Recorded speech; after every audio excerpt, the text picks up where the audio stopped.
우리 옆에 있는 성도들하고 한번 인사합시다. 웃으며 삽시다. 아멘. 세상에 사는 동안 역사를 볼 때 수많은 나라들이 망하고 세워지고, 그 수많은 나라들이 망하고 세워질 때는 얼마나 많은 사람들의 슬픔과 고통과 눈물이 있겠어요.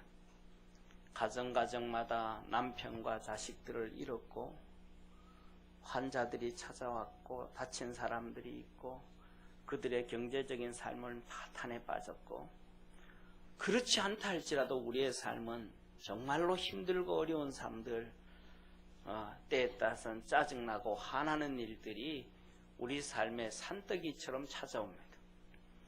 그런데 우리 인생이, 우리의 삶이 뭐가 가장 좋은 삶인가?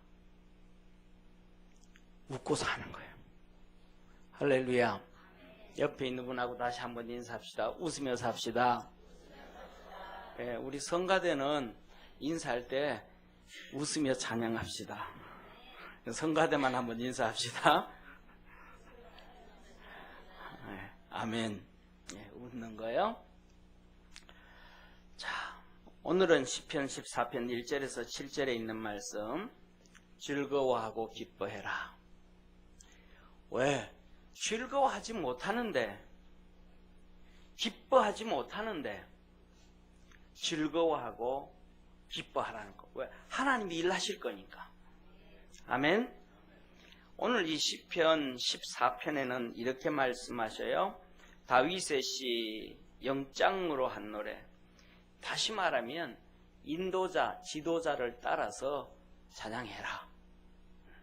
이 시편 14편을 이렇게 보다가 보면 여러분들도 잘 알 거예요. 뮤지컬 중에서도 이 히브리 노예의 노래, 이런 것들, 이 애굽에서 종살이 할 때 불렀던 이 노래. 그런데 오늘 본문 말씀은 애굽의 노래가 아니고 바벨론 포로의 노래예요.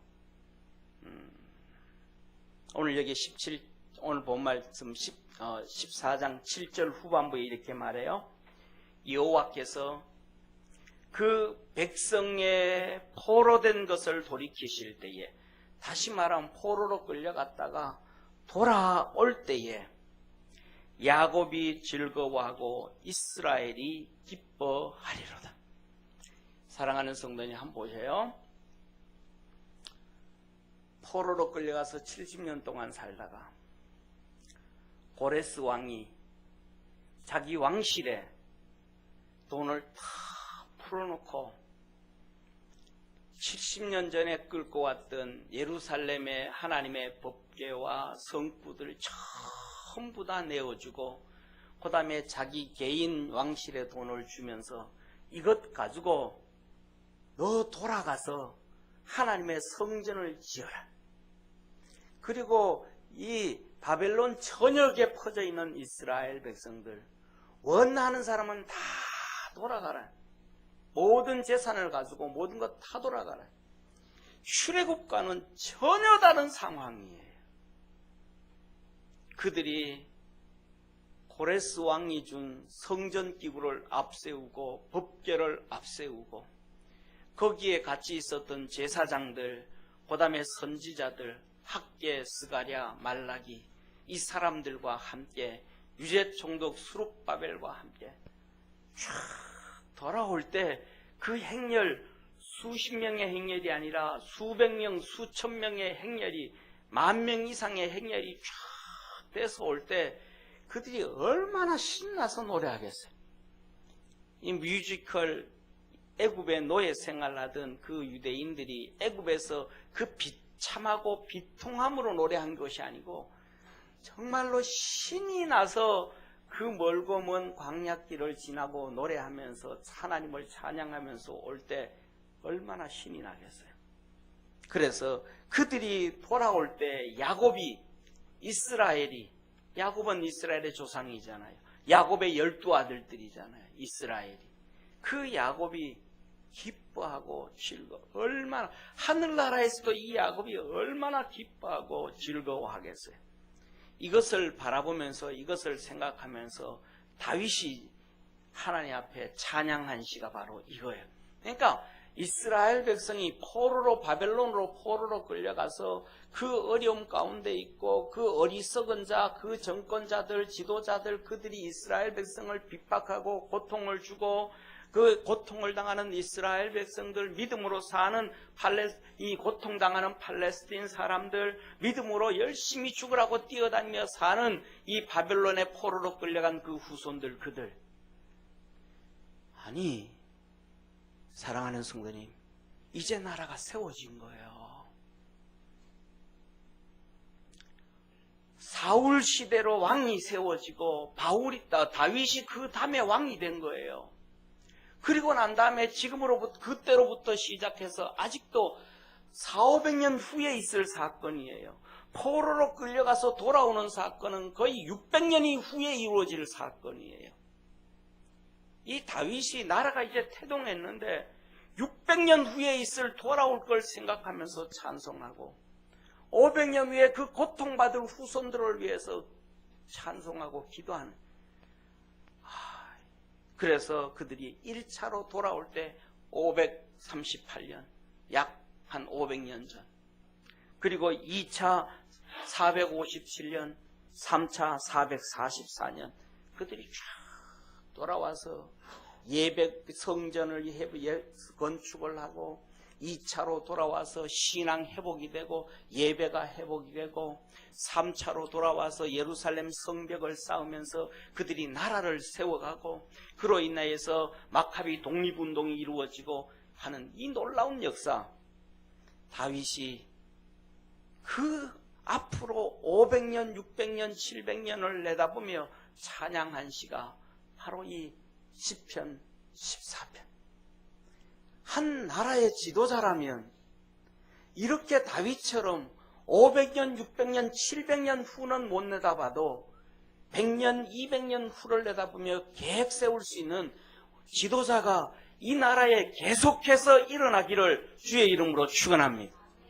우리 믿음의 성도들도 오늘 하루의 삶이 아니라 올 1년을 내다보고 5년을 내다보고 10년을 내다보고 우리의 자손의 자손을 내다보며 고개를 좀 들고 믿음으로 달려가고 힘들고 어려워도 웃고 살아갈 수 있는 축복의 우리 성도 되어지기를 축원합니다.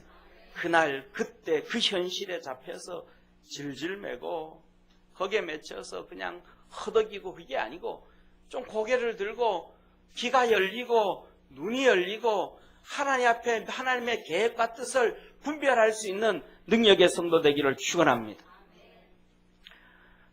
다윗은 그 포로로 끌려가서 고통당하는 이스라엘 백성들, 나라가 망하고 난 다음에 팔레스틴 땅에서 가나안 땅에서 그 고통을 당하고 있을 때 그들을 고통에 집어넣는 그들을 향하여 이렇게 말합니다. 시편 오늘 1편에서 1절에서 3절까지. 어리석은 자는 그 마음에 이르기를 하나님이 없다 하도다. 너희들 하나님이 있으면 어찌 이 나라가 망하겠냐 하며 하나님이 없다고 조롱하는 그들. 저희는 부패하고 소용이 가증하여 선을 행하는 자가 없도다. 다니엘서의 벨사살 왕과 같이 하나님이 어디 있냐? 그게 무슨 하나님이냐? 금신이지, 금신. 이민족의 태양신이 있잖아요. 김일성이가 태양신이에요. 김일성이, 김정일이, 김정은이. 그래서 북한의 태양궁전이라 그래요. 그래서 죽어도 그냥 살아있는 것처럼 눕혀놨어요. 신이에요. 김일성이는 신이에요. 주체 사상이 신인 거예요. 벨사살 왕이 그러잖아요. 하나님이 무슨 하나님이 어디 있어? 그거는 금신이지. 왜 금신이에요? 성구에 있는 교회 성전에는 모든 것을 하나님이 금으로 다 만들었으니까. 다 금으로 만들었단 말이에요. 그리고 그 하나님이 솔로몬 시대에 복을 줘서 로마 시대에는 길거리를 대리석으로 깔았다고 하면 솔로몬 시대에는 바닥을 금으로 깔았다고 얘기할 정도로 정말 그렇게 깔지는 않았지만 그 정도로 금이 많았던. 그래서 이스라엘 하나님을 금신이라. 그러니까 소리 지르는 거예요. 벨사살 왕이. 거기에 우리 아버지가 가져온 느부갓네살 왕, 우리 아버지가 가져온 그 이스라엘의 금신 사용했던 그릇 가져와라. 그 그릇 가져와라. 그래서 하나님의 성전에서 사용하던 금그릇을 이 밑에 신하들이 가져옵니다. 거기다가 술 따르라, 술 따라. 신이 어디 있어? 하나님이 어디 있어? 내가 하나님이다. 이 바벨론에 내가 하나님이다. 거기에 하나님의 이 성부에다가 술을 따라서 잔치를 하며 꿀꺽꿀꺽꿀꺽 마십니다. 느닷없이 대낮에 손이 나와서 앞에 글씨를 쓰기 시작합니다. 메네 데겔 우바르시. 기절을 하는 거예요. 그냥 환상이 아니고, 그냥 한번 쓰고 나면 글씨가 없어져 버리는 게 아니고, 그림자로 한번 지나갔고 그냥 환상으로 끝나버리는 게 아니라 손이 와서 글씨를 썼는데 그 글씨가 지워지지 않아요. 없어지지 않아요. 그대로 또렷하게 있는 거예요. 대신들과 모든 사람들이 기절을 하는 거예요. 저게 도대체 무슨 글씨냐, 저게 도대체 무슨 뜻이냐. 찾아라, 찾아라. 바벨론 사람들 가운데 찾을 수가 없어요. 왜? 히브리 글씨니까. 다니엘을 불러라. 메네 데겔 우바르시. 당신을 저울에 달고 달아 팔았더니 저울에서 떨어졌습니다. 하나님이 당신 버렸습니다. 하나님을 조롱한 자, 하나님을 우습게 여기는 자, 하나님을 하찮게 여기는 자, 당신은 끝났습니다. 이 뜻이었어요. 가증하되 선을 행하는 자 없도다. 여호와께서 하늘에서 인생을 굽어 살피사 지각이 있어 하나님을 찾는 자가 있는가 보려 하신즉. 이 바벨론 온 땅에, 이스라엘 온 땅에 하나님께서 찾아보는 거예요. 모세처럼 하나님을 사랑하는 자가 있는가? 아무도 없다라는 거예요. 다 치우쳤으니 함께 더러운 자가 되고 선을 행하는 자 없으니 하나도 없도다. 사랑하는 성도님, 여기에서 1절에 나오는 어리석은 자, 이 어리석은 자는 비도덕적이고, 쉽게 말하면 요sem으로 말하면 세 가지 표현을 쓰는 게 어리석은 자예요. 비도덕적인 자.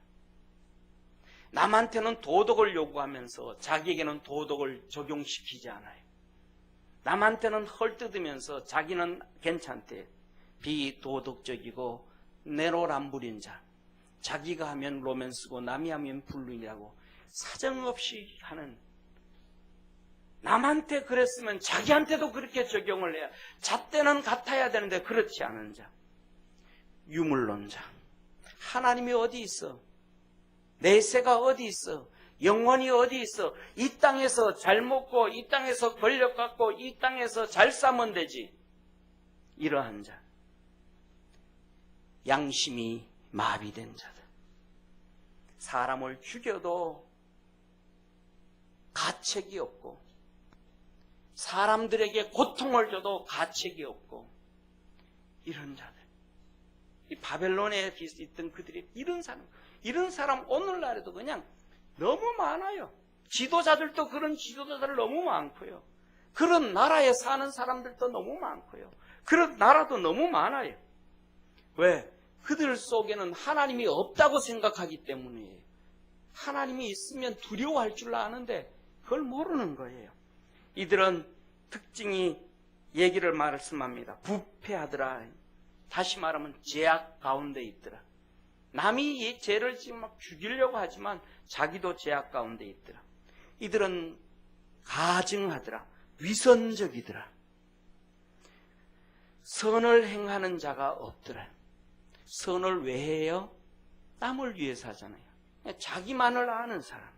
다 치우쳤으며 균형 잡힌 자가 없고 편협한 거예요. 한쪽으로 편협한.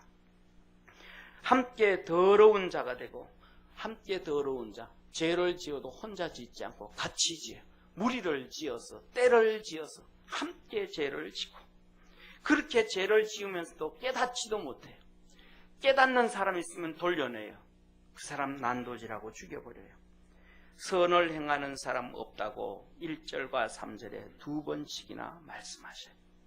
이런 데 가운데 사는 이스라엘 백성들, 포로로 끌려가서 바벨론 가운데 살고 가나안 땅 팔레스틴에 이런 사람들이 지배하는 그 땅에서 비참하게 사는 이스라엘 백성들. 그래서 그들은 얼마나 어려운지 흉년이 들어오니까 세금을 낼 게 없어가지고 세금 내기 위해서 땅을 팔아야 돼요. 세금 내기 위해서 땅을 팔아야 돼요. 땅이 없는 사람은 자식을 팔아야 돼요. 세금 내기 위해서. 이 엄청난 폭력과 어려움 가운데 사는 이들.